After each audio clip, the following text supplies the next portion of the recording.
بسم الله الرحمن الرحيم. تليها عيدن كبوليسكا تليها دوكسيغا سراكي قدوميها دقمة عرمو مسؤوليين تا كلا دوان سراكيشا كلا دوان عيدن مدى بنتلان عيدن مدى توبرك وغسعدو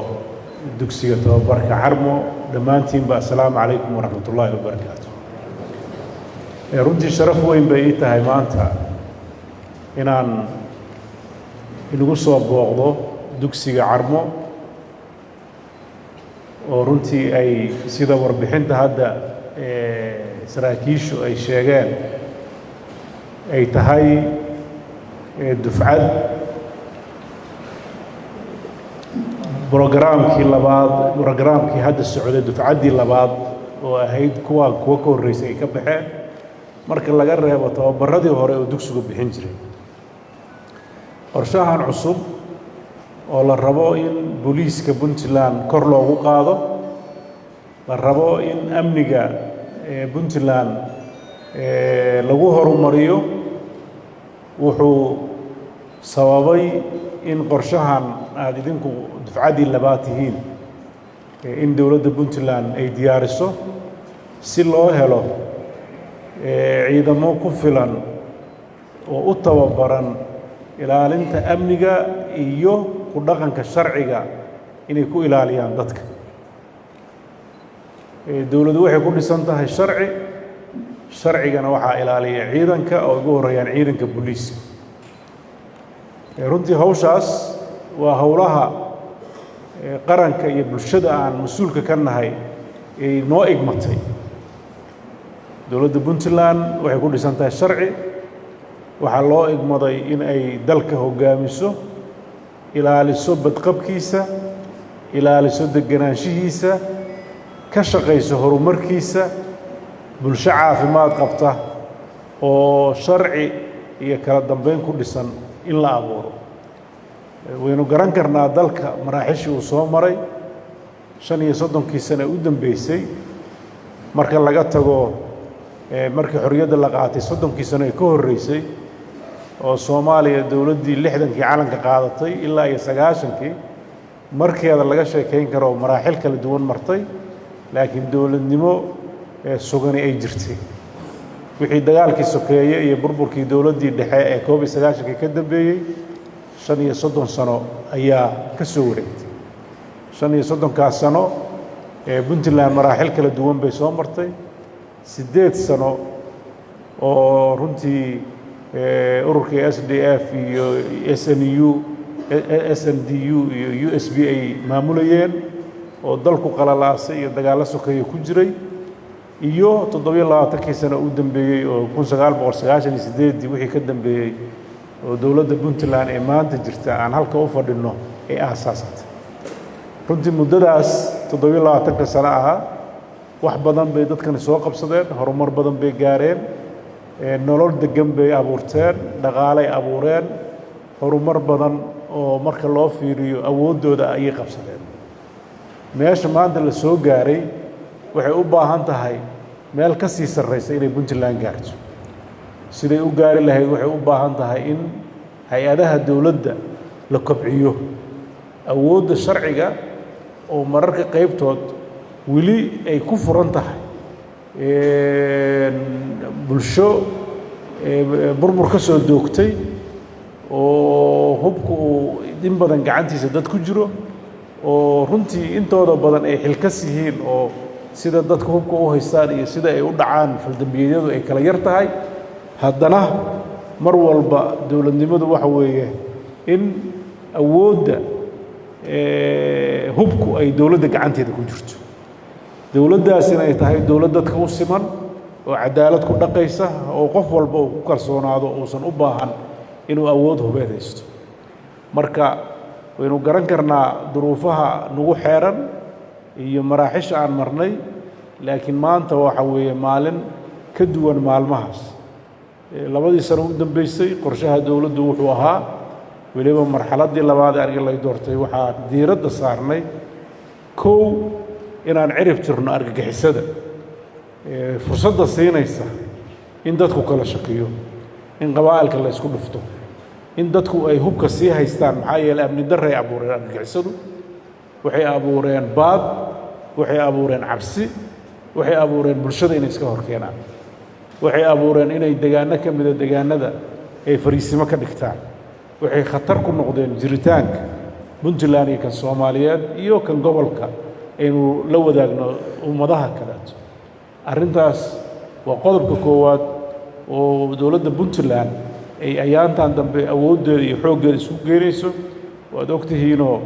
magaaladan carmo ayaan ka daahfurnay 19 bishan November halka looga dhawaaqay in dagaalkii uu bilowday iyadoo lagu dhawaaqay 25 October baarlamaanka aan ka sheegnay inay dalku u galay xaalad dagaal muddo sanad ah ayuu dagaalkaas socday waxay la tahay uma baahnidin inaan taa aad u sheego waxaa la gaaray horumar ballaaran waxaa la ciribtiray dhammaan meelihii ay ku dhuumaalaysanayeen waxaa la wiiqay awooddoodii waxaa la burburiyey kartidoodii waxaa la wada wax la dilay wax la qabtay laga dhigay xubnahoodii waxay ciidamada puntland ee geesiyaasha ah ee jiidda hore ka dagaalamaya ay qarka u saaran yihiin maalmaha dhow inay dhahaan hawshaas waa soo dhammaatay maxaa kaloo ku xigo oo sida qorshuhuna uu yahay inay calmadow ka howlgalaan arrintaas waa arrinta ku saabsan argagixisada haddii ciidan hubaysan oo ka soo horjeeda qaanuunka iyo dhismaha puntland iyo jiritaankeeda uu jiro wixii kaloo laga hadlaabo waxba macnaa naqanayso marka hadafkoowaad wuxuu yahay cid hubaysan oo meel joogta oo puntland jiritaankeeda ka soo horjeeda waa number 1 in lala dagaalamo waxaa ku xigi doona dad reer puntland oo jiritaanka aan diidanayn oo dowladnimada raba oo dadkooda ka mid ah laakiin hubaysan oo ay dhici karto inay faldambiyeedyo sameeyaan kuwaas waa baab kale waa midda idinkan ila tababarayo xooggeeda maxaa yeelay taas waxaan rajaynayaa ciidamada hadda ku howlan inay soo afjari doonaan midda argagixisada midda dhinaanaysa oo sida joogtada in loo ilaaliyo u baahan waxa weeye caasi lama weynayo nin mar walba qaanuunka inuu jiro rabo ma la weynayo faldambiyeed inta bini aadan jirana ma dhammaanayo laakiin waa dembiye ka dhexdhacaya idaarka ama xayndaabka qaanuuniga ah ee puntland leedahay kaas ayaa loo sameeyey ciidanka booliiska adduunyadoo dhan kan puntlandna kawaasi la mid yihiin ciidamada puntland ee booliisku waxa weeye inay ka shaqeeyaan magaalooyinka iyo gudaha amniga gudaha ee puntland in ay ilaaliyaan amniga gudaha ee puntland hadday miyi tahay hadday magaalo tahay iyo hadday bad tahay iyo haddii ay cir tahayba ciidanka booliiska u xilsaaran inay badqabkiisa ilaaliyaan sharcigana ku ilaaliyaan dadkaas reer puntland ah ee halkaa ku nool iyo cid kasta oo aan reer puntland ahayn ama soomaali ahayn oo dalkan ku joogta sifo sharci ah marka hawshan sugaysa waa hawl ballaaran waa hawl u baahan dardargelin xoog leh waa hawl u baahan aqoon waa hawl u baahan daacadnimo waa hawl u baahan karti waa hawl u baahan dhiig cusub xaqiiqda marka loo hadlo waxaa dadaalka badan loo gelinayaa tababarada badan loo bixinayaa wakhtiga badan loo gelinayaa dhaqaalaha loo gelinayaa waxa weeye sidii waajibkaas ummaddeena na saaratay aan u gudan lahayn oo loo heli lahaa dal xasiloon alxamdulilah saaki waxaan magaalada boosaaso ka soo dhaqaaqnay 4:45 daqiiqo markii salaada saa looga baxo waad garan kartaan ilaa halkaa soo soconnay nabadgelyada iyo baabuurta gelaysa iyo kuwa soo baxayaba meel 100 kilomitir iska daa waxa kaloo dhibane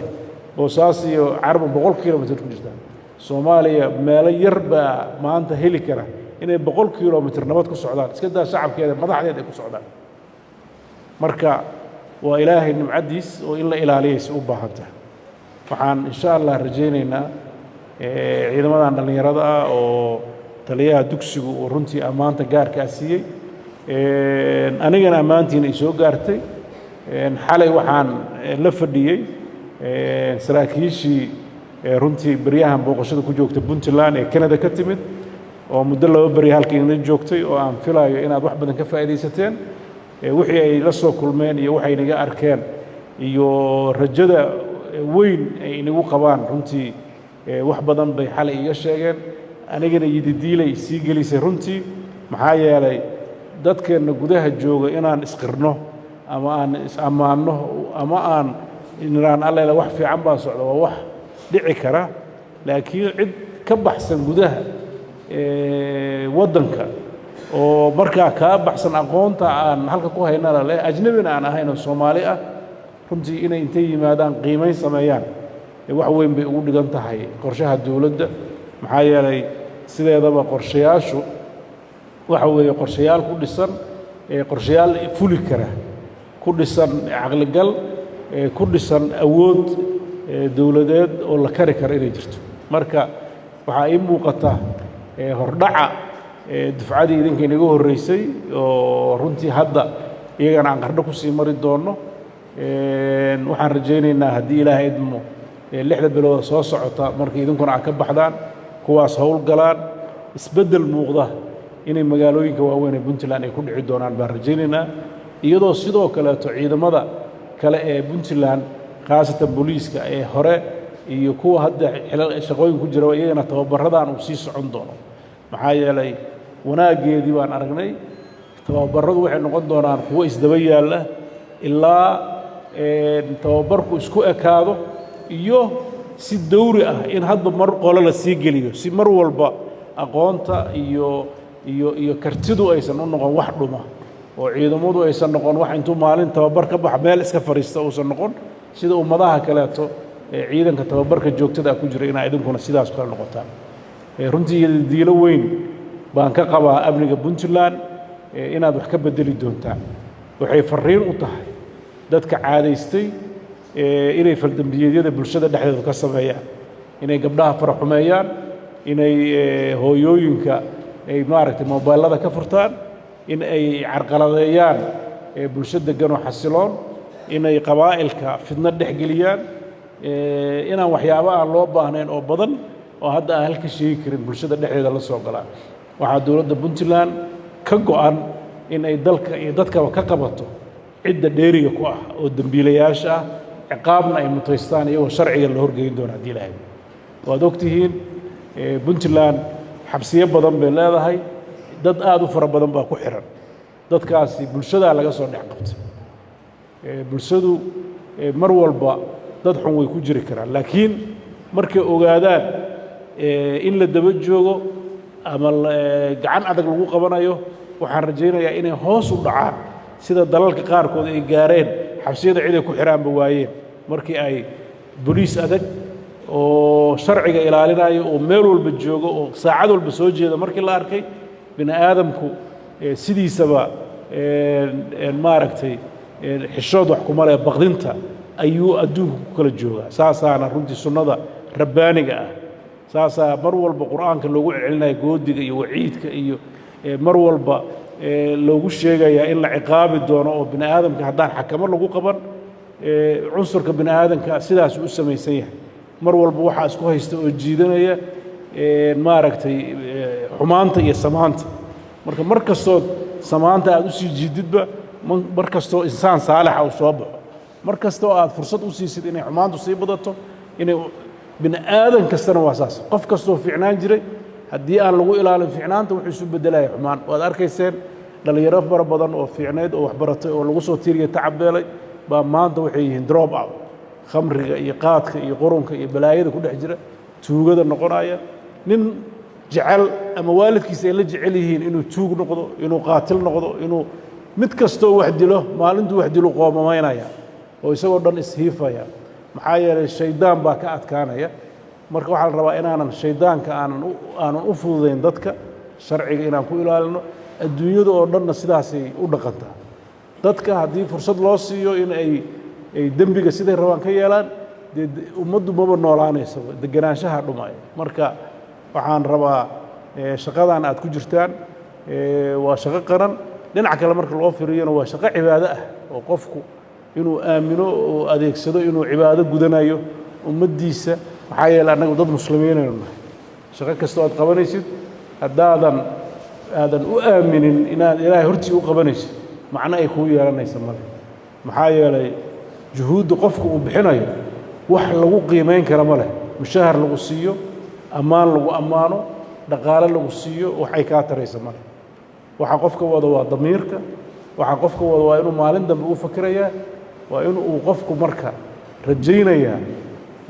iimaan iyo ihtisaab ilaahay ka rajaynaya markaasuu wax qaban karaa markaasaa uu qofku uu noqon karaa qof horumar samayn kara laakiin hadduu iska noqdo qof iska nool dadka iska ilaalinaya indhahooda isdhahaya mushahar baad helaysaa dallacaad baa helaysaa gunnaa helaysaa waxaas wax bini aadanka macno u samaynaya male maxaa yeelay irsaaqadda qofka ilaahay subxaanahu wa tacaala meel kasta ayuu ka siin karaa kuma xirna shaqada hadda aa haysid ilaahay baana maarata kafaalo qaaday ummadda addoommadiisa inuu irsaaqo laakiin waxa aad shaqadan u soo gelaysaa inaad cibaado u niyootid inaad ummaddaada wanaag ugu horseedid inaad ummaddaada wakhti gelisid inaad hooyooyinka iyo walaalaha iyo xaasaskaaga iyo carruurtaada mustaqbalka ay ku noolaadaan jawi wanaagsan oo mustaqbal iyo ayatiin leh runtii soomaaliya baahi weyn waxay u qabtaa kaadir nadiif ah oo ilaahay ka cabsanaya oo ummaddiisa u naxaya u baahanta kaadirkaas ayaa ka badbaadin kara marxaladda adag ee marayna waad ogtihiin dalkeenna indhaheenno shan ah ayay dekadaha ka soo degeen oo xuduudaha soo mareen oo eraboorada ka soo degeen dhowr kun oo ajnabi ah oo qaatiliin ah oo kulligood criminal ah markaasay waxay degeen dhulkeennii oo waxay addoonsadeen dadkeennii oo waxay ku amarku taagleeyeen bulshadeennii waad garan kartaan dayaca meeshaas ka yimid cidda loo haysto bulshada caadigaa looma haysto dayacaas dowladdaa loo haystaa dowladdana waxaa kow ah waa ciidankana waxaa kow usaa ciidanka booliiska maxaa yeelay xuduudaha laga soo galo dhan waa shaqada ciidanka booliisku leeyahay marka arrimahaas arrimo sahlan ma aha laakiin wax walba oo jira insha allah waxaan rajaynaynaa in laga kaban karo waddadeediina hadda inaan haynaan aan malaynayaa runtii dadaalka taliyaha booliiska iyo saraakiisha booliiska iyo garashada iyo qorshayaasha hadda lagu socdo oo iyaga ka yimid waan uga mahad celinayaa xukuumad ahaan iyo madaxweyne ahaanna waxaa naga go'an inaan gacan weyn ka geysanno shaqadaas runtii quruxda badan ee wanaagsan oo loo rajaynayo bulshada soomaaliyeed inay u noqoto wax muhiima dabcan habka ciidamadeennu u shaqeeyaan guud ahaan waayadan dambe waxay ka tageen dhaqankii booliiska oo maxaa yeelay qalalaasaha iyo deganaansho la'aanta iyo argagixisadu waxay abuurtay in maleeshiyaad iscaysanaysa ciidamadii iyo dadka kaleba u ekaadaan arrintaa inaan beddelnaan rajaynana dadka ugu horreeyo beddeli doonan inaa idinka noqotaan waxaan rabnaa dad akhlaaq ku hubaysan waxaan rabnaa dad cilmi ku hubaysan waxaan rabnaa dad daacadnimo ku hubaysan waxaan rabnaa dad karti iyo hufnaan ku hubaysan waxaan u baahannahay shaqo runtii lagu naaloon kara inaad ummaddiinna u qaban doontaan dhaqamadii baabi'iyey oo maxaa yeelay ummad markay burburayso waxaa laga galaa waa madaxda iyo ciidanka haddaad aragtid madax faasid noqotay iyo ciidan dhaqanka iyo akhlaaqdii disbiliin ka tegey ummaddaas dee wix kasta cid kastaa hunguriyeynaysa taasaa keentay inay cid walbana hunguriyeyso marka waxaan rajaynayaa ciidan sidiisa waxaa lagu yaqaanaa waa disciplin waa akhlaaq waa hufnaan waa inuu sharciga ku adkaado waa inuu habeen iyo maalin u soo jeedaa qofkuna waa doorasho shaqada dowladnimada inaad dooratid wax qofka lagu khasbaya maaha qof walba wuu kari karaa inuu xamaal iska aado inuu xoolihiisa dhaqdo inuu bakhaar iska furto hadduu kari karaayo inteennaan dowladnimada u shaqeeya nin walba intaa waa samayn karaa laakiin qof walba shaqada noocaasoo halkaa taalla oo brivatka ah oo qofku danihiisa shaqaysanaya ka soo tegey wuxuu doortay oo damiirkiisu siiyey inuu danta caamka ah ka shaqeeyo danta caamka ah waxay leedahay bulshada sharaf iyo qiimaa ku leedahay laakiin culays bay leedahay dadka markay hurdaan baad soo jeedaa marka ay raaxaysanayaan baad dhibtoonaysaa laakiin qofba raaxadu siba u yaqaan ninbaa hurdada raaxa u yaqaana ninbaa jimicsiga iyo orodka iyo shaqada raaxa u yaqaana qofku raaxadiisa waxa weeye waxa uu ka helayo farxadda ayaa happiness-kiisa ah waxay la tahay qofku farxadda wuxuu ka heli karaa waxa weeye waxa uu aaminsan yahay inuu qabto marka waxaan rajaynayaa tababarka aad qaadan doontaan ee isugu jira midka jismiga ee ciidan midka xirfadeed boliis oo ciidan midka sharci iyo midka akhlaaqeed oo ah wacyiga caamka iyo duruusta caamka iyo midka wadaniga ee dalka iyo mas'uuliyadda inaga saaran iyo aqoonta guud ee nagu xeeran intaba marxalad adag bay maraynaa dal Soomaaliyeed baynu dhisaynaa oo ka bilaabanaa Puntland inay siday u tahay hooyada Soomaaliya isbeddelka Soomaaliya loo rajaynayo Puntland ayaa madaxdii naga horeysay ee garowsatay oo go'aansatay inay Puntland ay noqoto meesha ubuucda u ah nidaamka cusub ee dalka Soomaaliya haddana nala gartay markii dambe markaan 98 waxay nala garteen 2004 6 sano kadib ayaa dadka Soomaaliyeed waxay nala garteen in dawlad federaal loo baahay Puntland waxay ku dhisan tahay nidaam federaali ah oo saldhig ah nidaamka federaaliga waa midka aan rajaynayno Soomaali dib dambe inaysan u burburin Soomaali dib dambe inaysan isu buuran inaysan isu baahan in degaan walba dadka markaa jooga ay ku noolaadaan isla maamulaan macnaha federaalku waa intaas macna kale oo xabaarsiga male marka haddaan niraahno dawlad federaal aan nahay adawaadkii ama aaliya wixii lagu qaban lahaa dawladnimada iyo federaalkana ay noo dhisneen ma macnaan yeelanayna macno yeelan waxa weeye marka federaalnimadu waxa la rabaa inay noqoto federaalkii namuudajiskiisa ama tusaalihiisa inay Puntland noqoto wax badan baa hadda laga dheegtaa wax badan baa isteedyadii kale oo dhismay ay ka barteen waxaan rajaynayaa inaad u noqotaan macallimiin mustaqbalka habka dawladnimadu u shaqaynayso habka booliisku u shaqaynayo dabcan isteed walba iyo dawladda federaalka ciidamay leeyihiin laakiin fursadda ay haysataan ma haystaan ciidamada kaleeto amni darradaas inay ka baxaan weeye hadda priority-ga ugu horeeya oo iyagu haystaan laakiin idinku waxaad fursad u helaysaan inaad dhaqan gelin kartaan habkii booliisku u shaqayn jiray oo magaalooyinka uga shaqayn jiray oo maxaa yeelay magaalo degan ayaa la rabaa keliya inaad nidaamkeeda ilaalisaan haddii ilaahayna oo hadda aanan laga baqaynin ciidan bannaan ka soo weerara iyo qalalaaso kaleeta aan looga baqaynin ood ogtihiin dalkeennu intiisa badan waa degan yahay meeshaad doontaan mari kartaa laakiin waxaan u baahannahay hirgelinta sharciga iyo ku dhaqanka sharciga iyo ku ilaalinta dadka sharciga meeshaas weeye meesha hadda annagu aan tabeena haddaan reer Puntland nahay oo tababarradaan aad u gelaysaan oo aan rajaynayo tababarkaas inuu noqdo mid miro dhala waxaan ii rajaynayaa guul waxaan inii rajaynayaa muddada aad ku jirtaan tababarka inaad noqotaan dad sida uu yahay uga soo dhalaala uga soo baxa waxaan rajaynayaa dad shaqada booliiskana ka adkaada shaqada difaaca ee hadda la sheegay haddii loo baahdana gacan ka geysan kara laakiin ilaahay idankiisa waxaan rajaynayaa in xooggiinna iyo shaqadiinnu ay noqon doonto shaqooyinka booliiska magaalooyinka dhaca iyo gudaha Puntland inay noqotaan rajaynayaa in cadowga ciidamada hadda ku foogan inay ku filnaan doonaan baan rajaynayaa oo dhowaan aad maqli doontaan hawshaas soo gabagabowday